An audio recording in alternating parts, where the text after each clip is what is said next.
You can't do that. That's unreasonable. I don't think that's a good idea. Who do you think you are? What do you think you're doing? That's not how it's done. Better safe than You sorry. should leave that to the experts. You can't have that. That's not for you. Sounds like a pipe dream. That's to me. impossible. I wouldn't do that. If I were you. You should probably Never pick have one it. path and stick to it. Stay in your Do you lane. know what you're Do you doing? really think that's gonna work? You got your head in the clouds. That's never been done before. Shh. I refuse to be confined by outside limitations. They do not belong to me. I reject the boundaries that have been prescribed for me. They are not mine. I'm stepping out of foreign boxes that are too tight to contain the endless possibility of me. I am more than some preconceived notion. I am the picture of potential.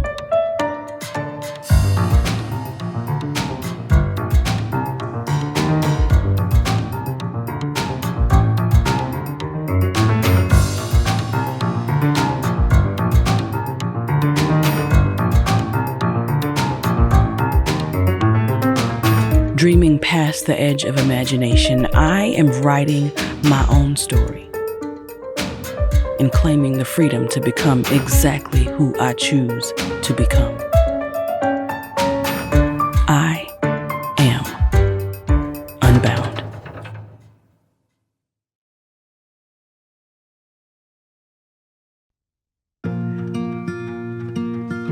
My name is Stacey Allen, and I am Unbound.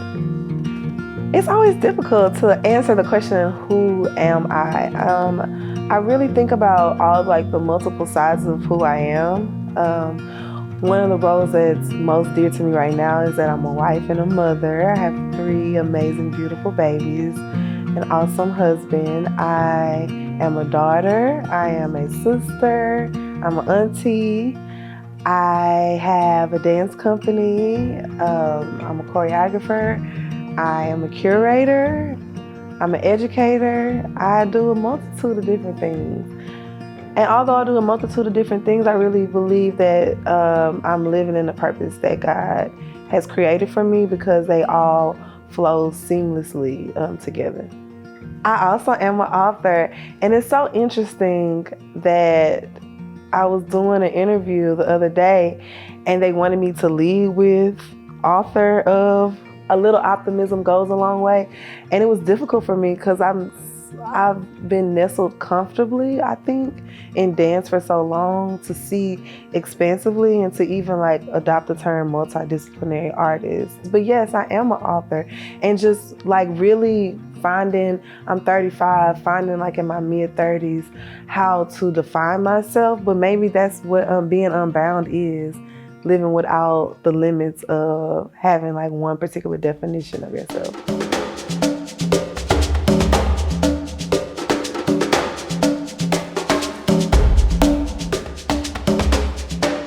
When I think about the different roles, I think about, although I have multiple roles, right? I think of like, what does it really mean to like live an integrated life? Sometimes I felt like compartmentalized, and then I started having my kids. And then it was like, hey, at this moment, I'm like a parent. But then in this moment, I am, a choreographer. I am a performer. And so like, what I like about the multiple roles is that finding that ebb and flow of like being all the things at one time.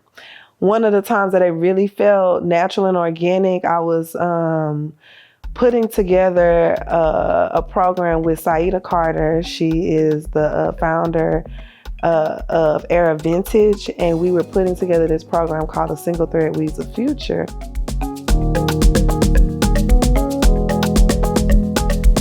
We had art on the wall, we had fashion, we had the visuals, but I just always kept feeling like, oh, I need more choreography. I need to have new choreography every week. And I was just like, no, I don't. It's okay, because the art is in putting together this concept, right? The conceptualization of these ideas is part of the art. And so there is a freedom in that, being able to see yourself besides just one lens.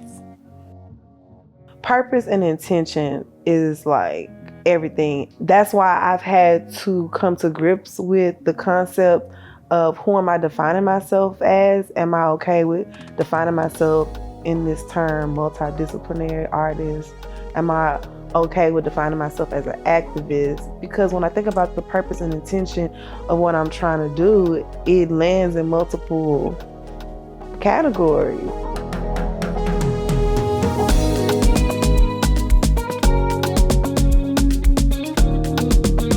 I think there's this thing, especially in our community, where like people will gather around a story and then like it's like this shared history that everybody's like laughing about, nodding their heads to. And then sometimes you find yourself that you just kind of pretending like you got that shared history, but you really don't. There is this common thing about like, oh, when you go in the store, don't ask for nothing, or my mama said this, like all these things that were kind of like, in some ways, maybe a tad aggressive. My mama didn't act like that. Like, I would really say that my mom was ahead of her time, like in terms of the way that she explained things to us and valued our opinions.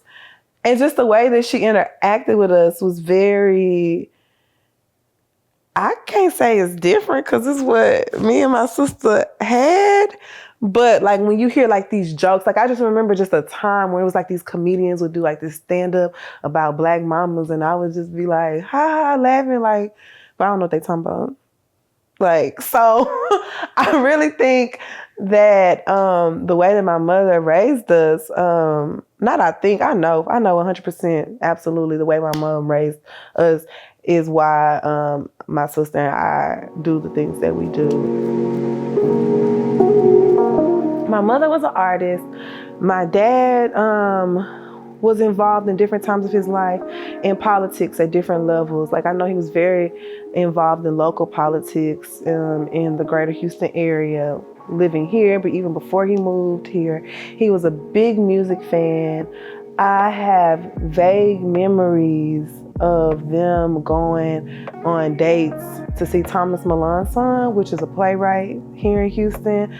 I think they even like went to go see Alvin Ailey as a younger couple. So those are all the things that kind of like laid the foundation and planted the seeds for the things that I do now. I think about this a lot when I'm creating work, like these conversations of like, oh, this is the first time I knew I had a Black doctor, or this is the first time I knew a Black engineer, or oh, like representation absolutely matters.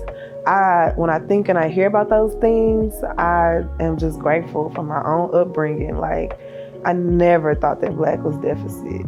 And I can see how having that knowing has positively impacted the things that I'm doing now. My name is Michelle Anderson Bonton, and I am Unbound. The awesome thing about being unbound is that you don't have to just be one person. The first way I would describe myself is God's girl. I am a committed Christian, and that really shapes all of my other needs. I am a wife of 38 years. I call my husband my Marine. His name is Ellis. I'm a mom of 3 awesome kiddos, adult children. They're still kiddos to me, but adult children. I am Mimi to 11 grandchildren. Yes, 5 girls and 6 boys. But I'm also not your mama's grandma. You know, that's what I like to tell them, right? So I am all of those things. I consider myself to be an activist, a motivator, a philanthropist, a broke philanthropist. That's my title for myself, is I'm a broke philanthropist, right? Because giving is not just about money. Giving of yourself, your time, your talents, all of those things in addition to your resources. So definitely a dreamer, change maker. And I guess that's a long enough list. Being God's girl, having that as one of my labels or one of my titles, as I said, it shapes everything else. Everything for me begins and ends there, right? So all the rest of the stuff is just in between. So what does that look like? How do I show up as a believer, as a wife? What does that say about who I am as a wife?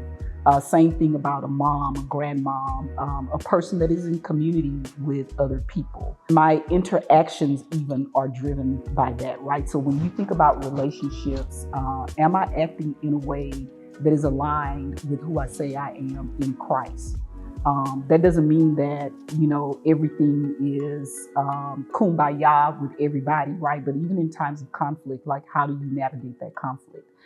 The other thing it does, though, is it really frees me to operate, in a different realm, right? Like in terms of what is possible. Stacey, that works with me, uses the term imagination equity, right?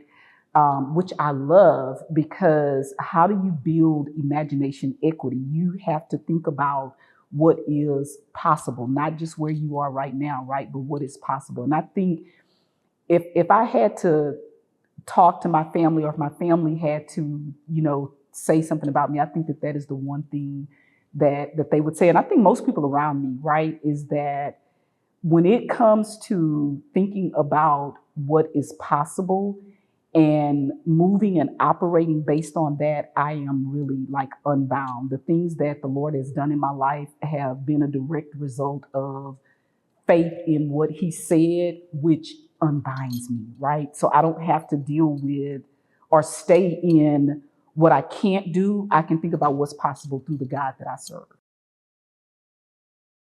Initially, depending on the person and the seat that they hold, because it may be someone that may be a gatekeeper, right? They are keeping the gate for where you need to get to. And so, yes, I try to work within the lines. I try to, get access, get a seat at the table, but I'm very much about, after a while, I'm just gonna go build my own table. Like, I am very much about that. And a lot of the things that the Lord has blessed me to accomplish has been a result of saying, you know what, I will go build my own table. A couple of years before I left education, I'm a retired educator of 31 years. And I remember talking to a principal at a high school that knew me very well, knew my skill set. I was applying for a position, and I was told that your turn will come. We know you're qualified, but you just have to wait in line, wait your turn. And I remember looking at him very directly and saying, the line is too long. And I left, I think about a year and a half later, right? And so, yeah, I will, do what we have been taught to do. Try to, nobody, Shirley Chisholm, if nobody gives you a seat at the table, bring your own chair. But again, after a while, I'm going to go build my own table. Starting Rhodes School for Performing Arts, which is an open enrollment fine art charter school that I led for a number of years. I started that school not because I thought that the education system that I was in was so horrible. I think that there's room for both, public and school choice. But I left because there were things that I wanted to do as an educator that the current system not only would not allow me to do, they weren't interested. And after a while, it's like, well, okay, if I can't do that here, right, this is going to be done, So those are just, kind of the big things. Starting Harris County Cultural Arts Center. Who would imagine taking over a 20,000 square foot church and not having any idea how you're going to pay that mortgage every month, but signing the contract anyway, right? And watching God come through the day that we were supposed to close. Initially, when I acquired the facility, we are in a community that is actually a cultural desert. There are no other community-based venues where you can come and see theater, you can, come and see art and all that type of thing. And initially, I just thought, I'm getting ready to retire. The community needs, a gathering place. They need an event center. And so that was going to be what we were going to do with this space. And then Rhodes School for Performing Arts would have its own performing, space. And one day I was walking down this back hall, which is very long, and pretty wide. And I looked down the hallway and it's like this light bulb came on. I said, oh my God, this is an art gallery. And so that was, and all of the ideas just kind of, came from there. And I think the biggest evolution though, again, I have to give credit to my girl, Stacey. She has just been so amazing. Working with her and understanding the need of Black creatives kind of moved me from trying to rent space to Black creatives to now we give space to Black creatives, right? So we kind of became a platform, we became a resource. And that has been the most satisfying thing, to see our mission sharpen and to see the impact of that, not just on the community, but from a legacy perspective, right? Coming to understand that Black creatives, they are the griots in the Black community. They are the storytellers. They hold our narratives, right? And so I always think about, Mouton, right? And all the people that came out of Mouton. The Jacksons still would have been as talented as they were. So, with Marvin and Gladys and Smokey, all those folk. But would we have known them had there not been a Mouton, right? And so I began to understand that it wasn't enough just to be talented and to go support people by seeing them, but we got to own the theaters. We have to own the recording studios. We have to own the galleries.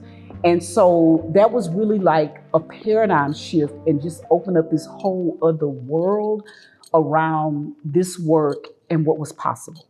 Houston has a $1.2 billion arts and culture industry. And one of the things that we do is work with the artists and work with the community to make sure that Black creatives can participate in that economy more equitably, right? So we're building their capacity to successfully compete in the marketplace, and that is huge. My name is Kathryn LeMaster, and I'm Unbound. I'm lots of things. I am a mom, I am a wife. I am also legally blind. This is a very new part of my life in the past 3 years. And I'm a big advocate for the blind community. And any chance I get to celebrate our lives and educate the sighted community about our lives, I'm all in. I'm also a meditation and mindfulness teacher and a breathwork leader. I started my whole experience of living unbound in this way 3 years ago when I lost over 75% of my peripheral vision. I was diagnosed at 13 with something called retinitis pigmentosa, RP for short. And it's a degenerative eye disease that affects the rods and cones of the eyes. And what happens, the way that the eyes respond to RP is we get tunnel vision. So we lose peripheral vision as the disease progresses. I didn't really have a big loss until 3 years ago. And when I lost over 75% of my peripheral vision and overnight became legally blind. And life really took a big turn. It probably wasn't overnight. I think my eyes have been deteriorating for a while. And I hadn't really paid attention because my entire life I've learned to adapt, right? And that's what a lot of people in this disability community do. You adapt. You keep going, you figure it out. And I also have glaucoma and cataracts because my eyes are very cute. And my cataracts had gotten incredibly bad. And so I had bilateral cataract surgery. And when one eye was taped shut, the one that we had surgery on, and I woke up in the recovery room to the nurse asking me, if I needed any water or crackers, and I opened my good eye, and I couldn't find her. It was as if I was looking through a dirty fish tank, like smeared Vaseline, like just really blurry, really dirty. And I immediately said, I have to get this done on the other eye stat. Next week, you've got to get me in. And I had been so nervous about this surgery for a long time. And it was the best thing I could have done for my eyes. It really helped clear a lot of the blurred vision. It didn't take away from the peripheral loss. And my doctor told me that going in, because being diagnosed at 13 and hearing they're working on a cure, one day there will be a cure, it's going to happen, and we know it, we're closer. And at this stage of my life, at this stage of the journey, I'm not interested in that. And I know how that probably sounds strange, but I'm interested in figuring out how I can live this right here the best that I can. And I'm not waiting. I feel like there's a lot of waiting when you talk about there's going to be a cure, wait for the day, and so when they diagnosed me as legally blind, again, I don't think I believed it, because my whole life I've been waiting for this moment, terrified of this moment, because growing up, what we're told about blindness is that you see absolutely nothing, right? That it just goes black. That is terrifying. I didn't realize that blindness is a spectrum. So it's 90% of the population that is legally blind still sees something. So we might see shapes or shadows or teeny tiny, some people can see like through a straw. And some people can see, they have no central and they have peripheral. It's a big misconception that you see nothing. And so I'm in that boat of being able to still see, yet I can't. And it's confusing to explain. It's confusing to live sometimes. But once they diagnosed me as legally blind, I just thought, wow, okay, I'm finally here and I'm not as scared as I thought I would be, because I still could see, I still could figure out how to navigate my life. So it was a really weird diagnosis, this past one, because I could finally exhale. We get these diagnoses and now we have someone else's title for ourselves, right? And they plopped this big, boring green folder in front of me in big giant letters that said low vision. So I just had legally blind given. And I was still kicking and screaming on that. And then we go to this next room and then they give me this. And I just thought, like, oh, hell no. No. I think part of it is because once you get one title, then you're in a box. No one wants to be in a box. Talk about feeling bound. You're in a box with this title that you didn't ask for that. You don't want that. And now you have it, like, okay. And so when she said, when I saw low vision, I just wanted to scratch it out and say, big sight. It's the language that we use. So we get to take our stories back and then write them however we want. And that's really what I've been doing along the way, is writing my own story of how I want this to work.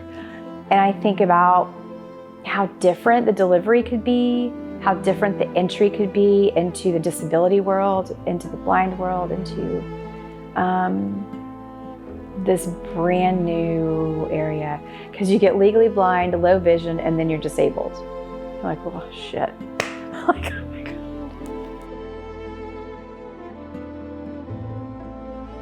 The biggest thing for me is just to have the courage to step out of my house with my white cane.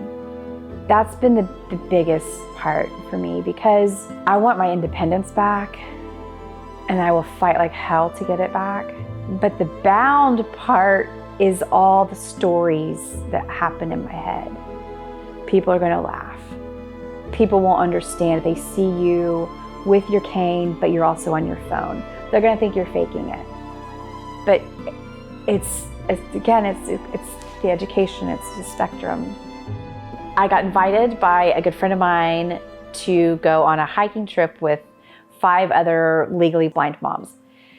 And I said yes immediately, of course, because I love these women and I wanted to go have fun. We set out together to have the best hiking trip because what have we all been told when we were diagnosed? Like, probably won't be able to be hiking anymore. It's gonna be just too difficult and it's dangerous and you're not gonna be able to do these things or that thing, whatever it may be. And we all love to hike. We love to be in nature. And we met up with a guy named Sedona Dave, and he also has RP, he's blind. And he's created an all-terrain cane for hikers. And so we went out to test this cane, and it was phenomenal. It was a hard hike. It was a big, hard hike. And we all did it. And I'm grateful that I have the vision that I do to be able to have seen the people's faces that we passed on the trail. It was like, listen, it was the best. It was the best. Their mouths were like wide open. And they just kept saying, we're not moving. Like, to watch this, to watch you all walk and hike this is incredible. It was such a moment just to be reminded, like, don't stay home. Don't stay home. Your people there, they are out there. I promise, I promise, I promise. They're out there. And this hike with these women, oh, that was the connection that I have been craving, especially to do something physical together that we all thought we would never do again. I definitely didn't think that I'd be able to hike and climb and travel alone anymore. And I've been able to do all of those things. That's pretty badass.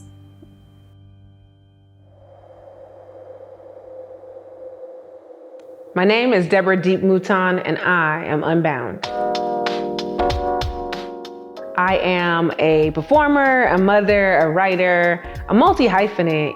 I think of myself as a literary artist who uses text as my medium. So anything that touches, I probably have tried or am planning on trying real soon. This journey started a long time ago. At a really young age, my parents introduced me to books. I was reading by the time I was 4 and writing by the time I was around the same age. Have old journals and messy handwriting. I have brochures from being homeschooled where I was the one that was performing a poem.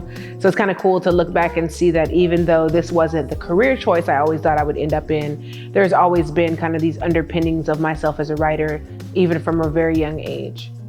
I think my upbringing kind of afforded me this weird dichotomy, right? There was, outside of our home, there was this kind of very prescribed way success would look, right? You go to school, you get a degree, you become a lawyer, an engineer, a doctor, or that's probably it. Maybe a teacher if you're, if they give you that grades.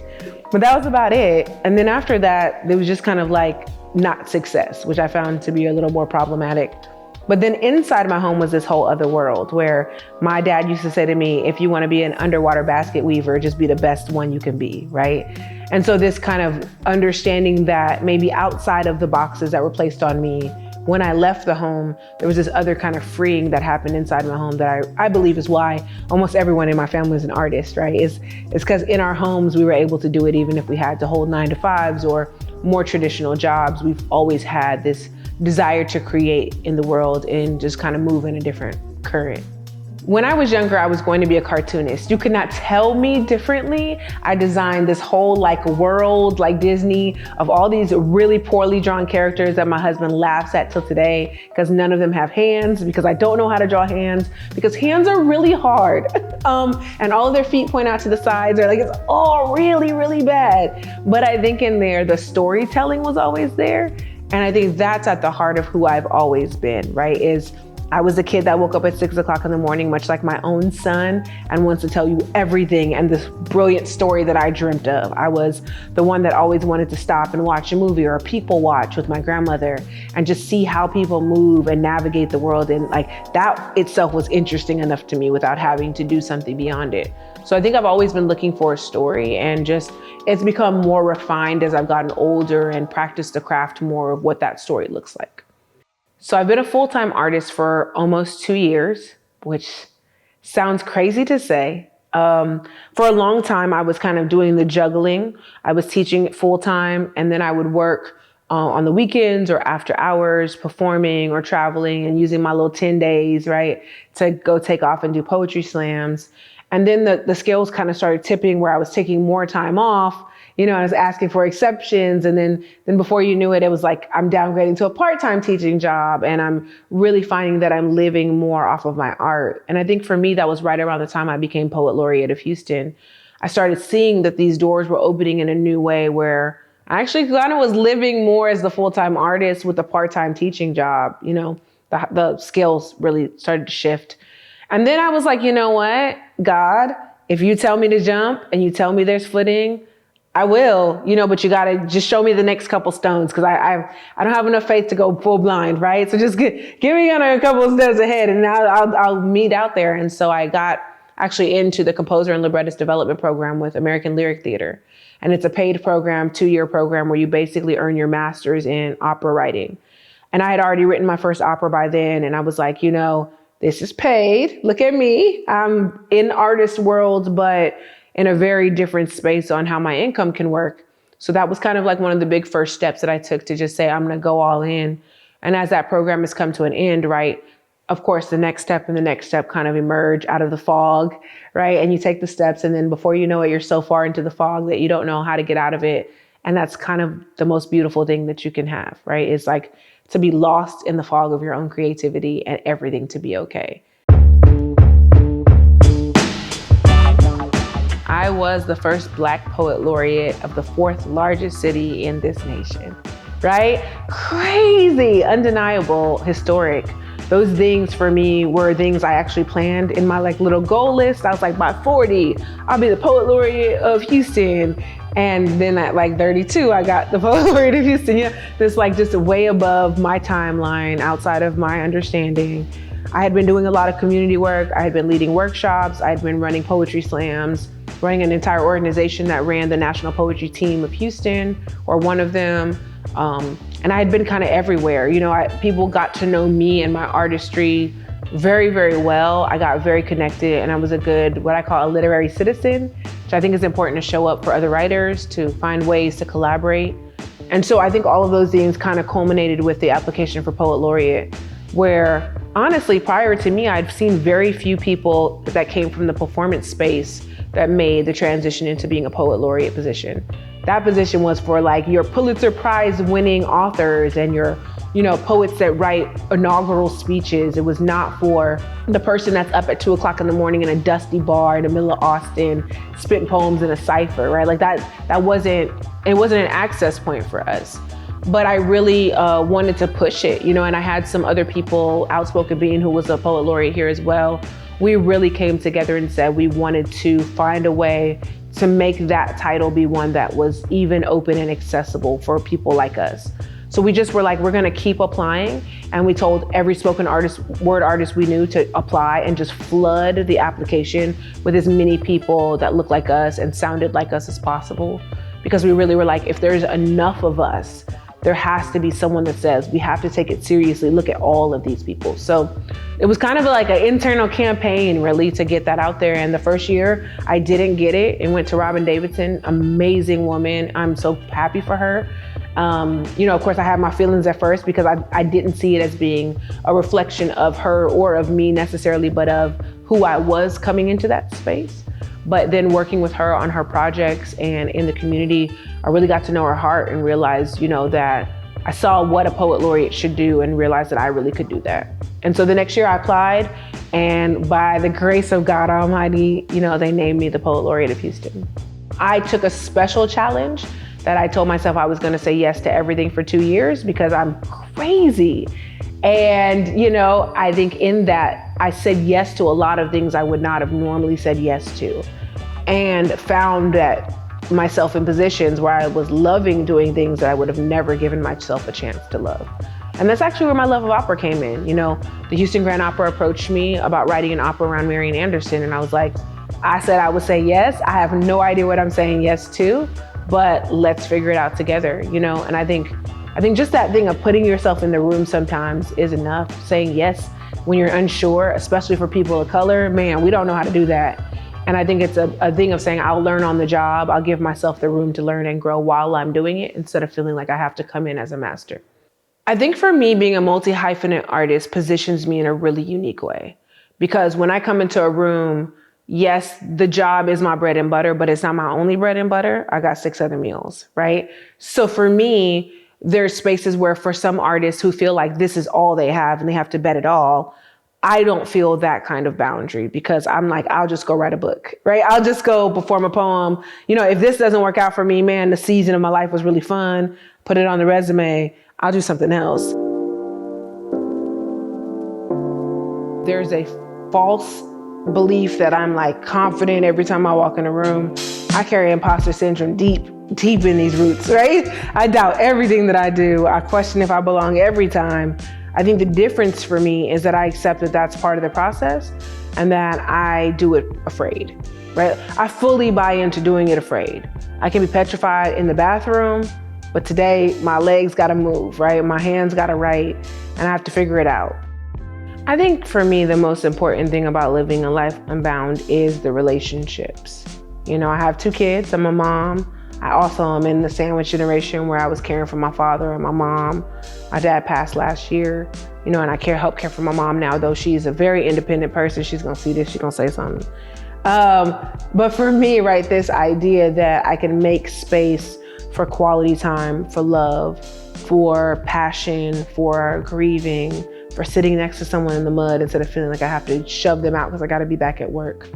There is something to the living part of this, the thriving part of it, right? That's beyond the just being part of it, but that isn't something richer and deeper than that for me, the unbound life gives me. I'm not checking my watch to see what's the next thing that has to happen. For me, I carve out time where I'm I'm gonna hustle for 3 or 4 days, and then I'm gonna have 2 days of just be quiet and go sit in a park and watch ducks play. And, my husband wants to ride with me. We'll get him Starbucks on the way because that's his thing, right? And we'll just be together. And so I think there's something in the nurturing relationships that is tricky, but that this life gives me in a way that I was never able to have before. My name is Randy Wrosiv, and I am Unbound.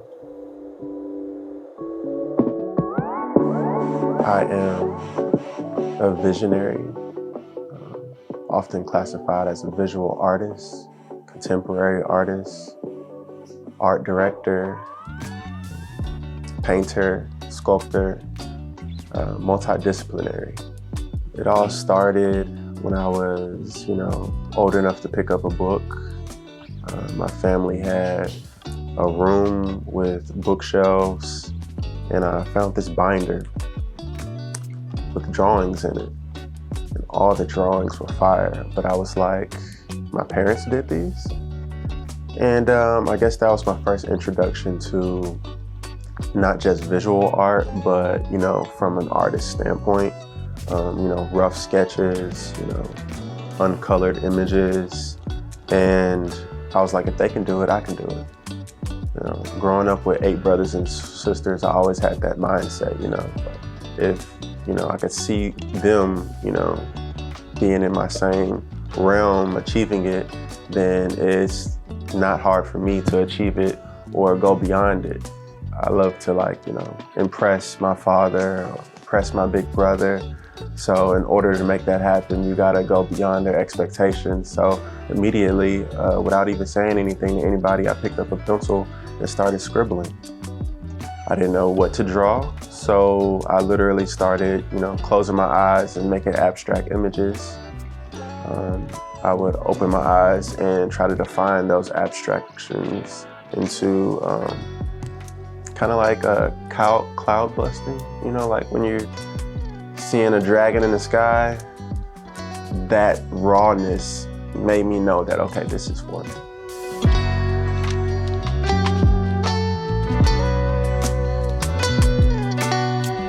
Going to art school was really expensive, and my family couldn't afford that.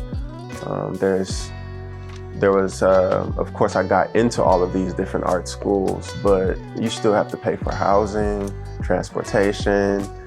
So I was more of a do-it-yourself, hit the ground running automatically. You can't get gallery shows without that type of, art history. So I started putting on my own shows. And because of, my natural ability, it led into other people wanting to learn what it is that I knew from even being self-taught. So instead of going into a learning standpoint, I quickly went into a teaching standpoint.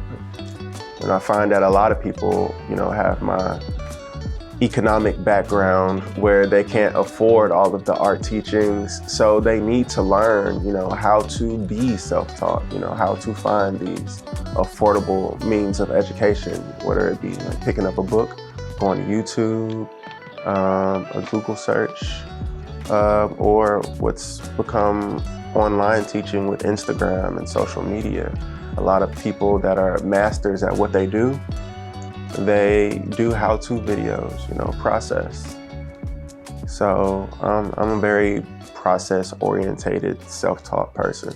I had the desire to go to the biggest, best art school, but my advice from people was to just hit the ground running.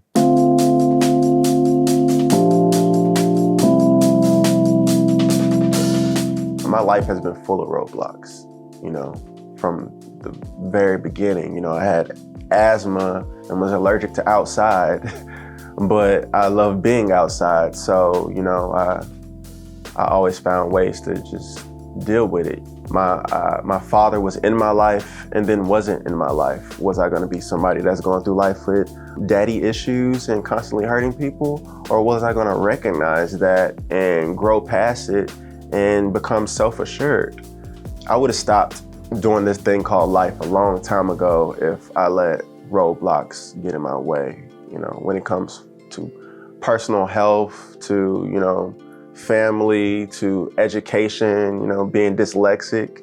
It's just the process of first, learning how to get over a roadblock, no matter what it is, that made it easy for me to not let something like schooling stop me from advancing. So it's like these roadblocks cause us to evolve into being unbound.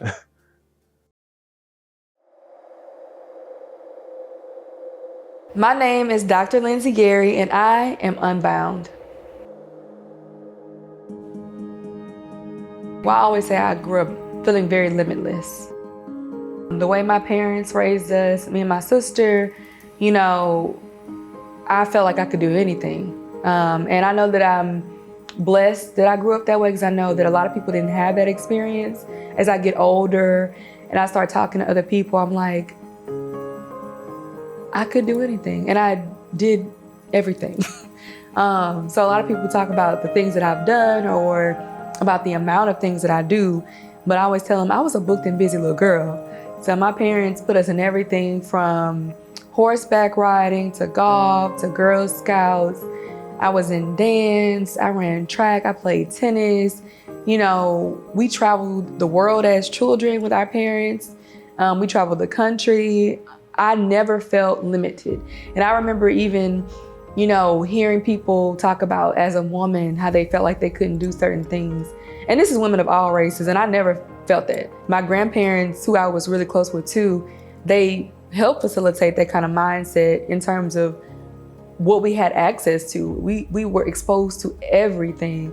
I always tell my mom, I'm like, you can write a book on parenting, because how did y'all know to do that? How did you know to expose us? Even if they didn't always have the money to keep us in the multitude of activities simultaneously, they exposed us to things. And that really just opened my eyes to the kind of person I could be, and that I don't have to be just one thing, because I don't think any of us are on this planet to be just that.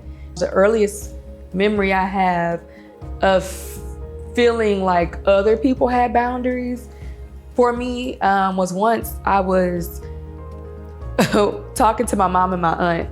She was visiting from out of town, and she was like reading my life plan. So let me tell you, I was like 7 or 8, and I was writing life plans.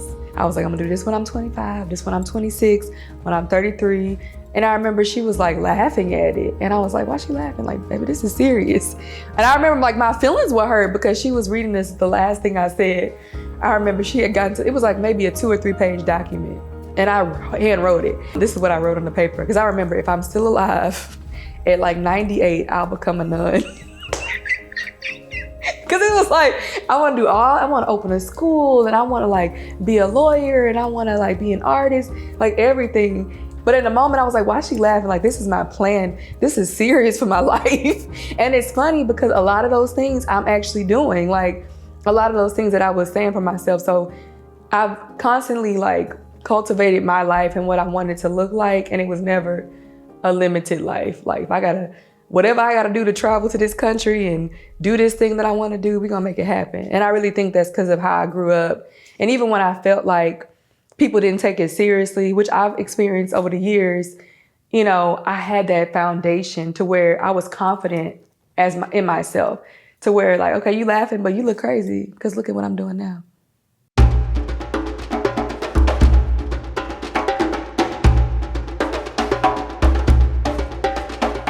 I remember one of my mentors told me this when I was getting my first 2 master's degrees. And I remember I had applied for this program, and I felt like I was really qualified for it. And I think she may have written the recommendation letter, but either way I was asking, I was like, why didn't I get accepted into this program that I applied for? She was like, you're gonna ruffle a lot of feathers. You're gonna rub a lot of people the wrong way just by who you are, by being yourself. She was like, when you walk in a room, you light up a room. You have a great personality, you're bright, vibrant, you're intelligent, confident, like all these things. Because I was like, my feelings were really hurt. But she was like, you have to get used to that.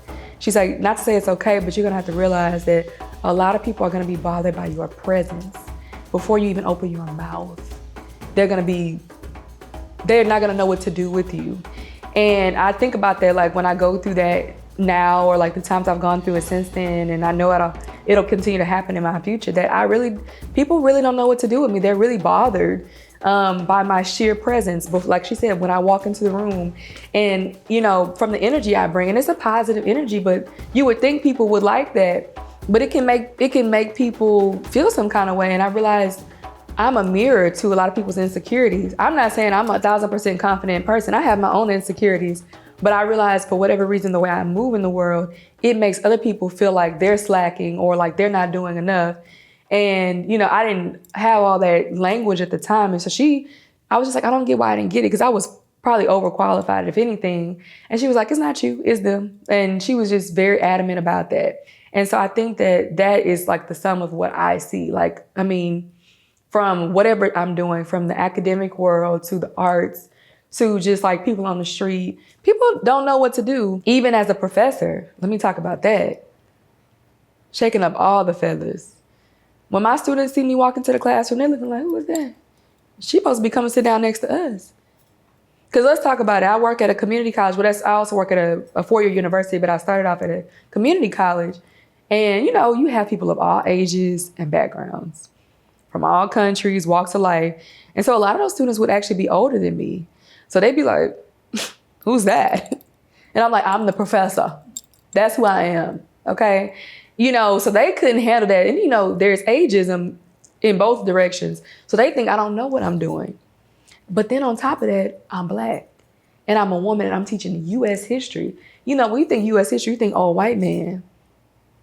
So then you got this Black woman who's in her 20s, okay, more educated than you because you're still trying to make it through your associates, okay? And I'm like a regular Black woman. Like, I'm not, trying to like alter my voice or sound a certain way or change and turn off my personality. I'm talking to you just like this, okay?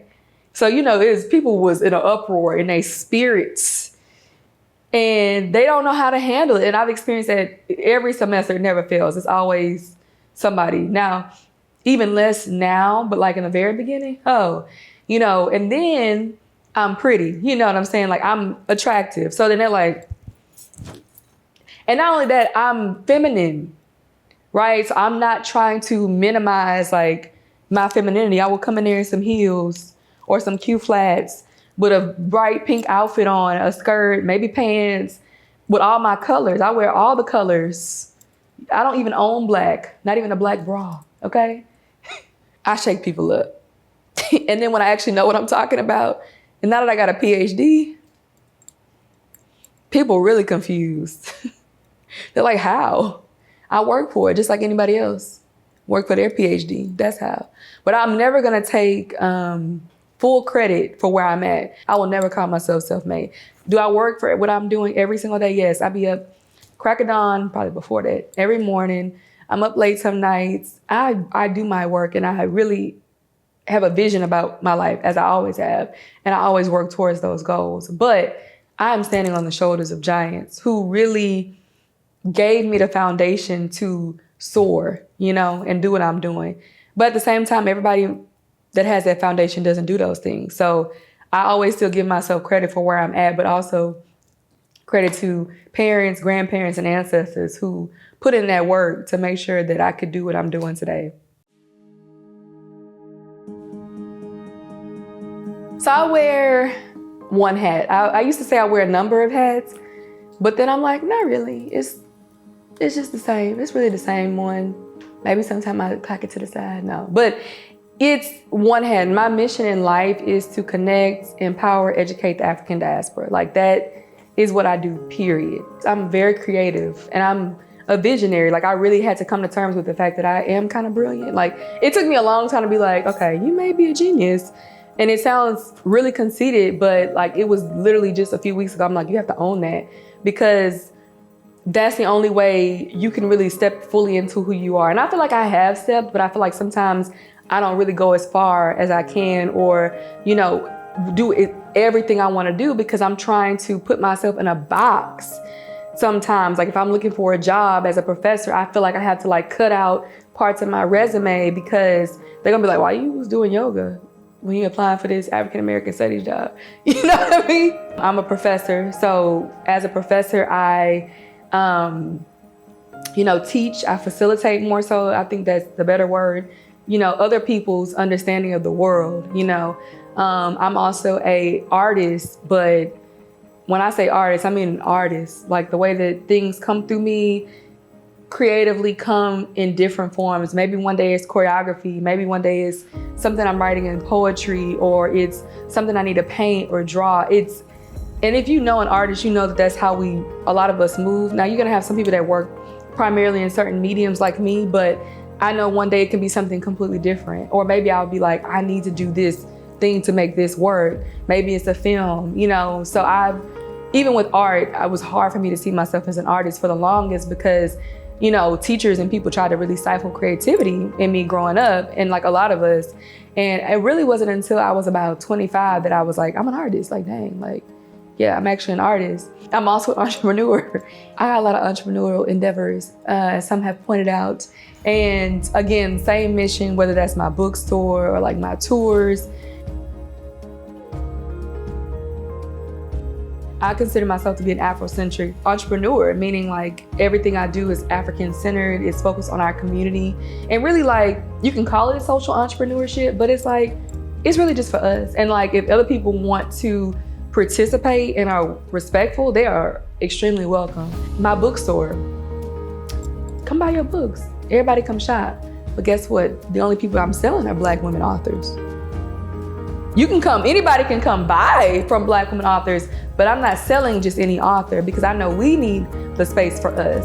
And then last but not least, I'm a cultural curator. And that's one thing I added recently because I'm like, there's some other descriptor that is missing in what I do in terms of like, when I just want to do some kind of event that highlights these things, or if I want to have an exhibit around these things, that's the last piece, maybe another piece added.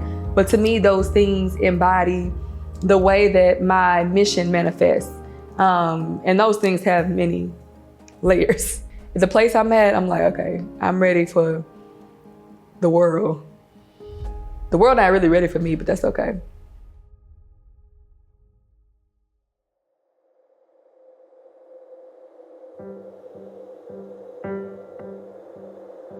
You are a wide open space of human possibility, a blank canvas with only your hand dictating what colors, what strokes will create this life. You decide how far you'll go, how high you'll climb.